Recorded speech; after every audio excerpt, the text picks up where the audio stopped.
Naging matagumpay ang sinagawang anti-illegal drugs operation ng mga tao ng Zamboanga City Police Station 7, katuwa ang mga tauhan ng Technical Support Company RMFB-9 sa Barangay Kabatangan, Zamboanga City.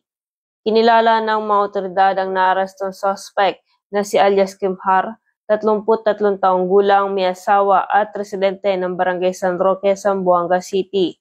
Na-recover mula sa suspect ang 3 heat-sealed transparent plastic sachet ng hinihinalang shabu na may kabuuang timbang na 47 grams at may standard drug price na 319,600 pesos.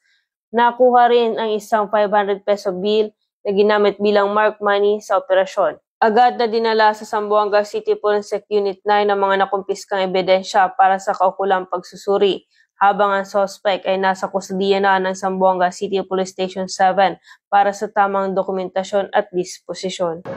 Mula rito sa Zamboanga Peninsula, ako ang inyong PNN correspondent, Patrolwoman Joy Sabyog, alagad ng batas, tagataguyod ng Balitang Pulis.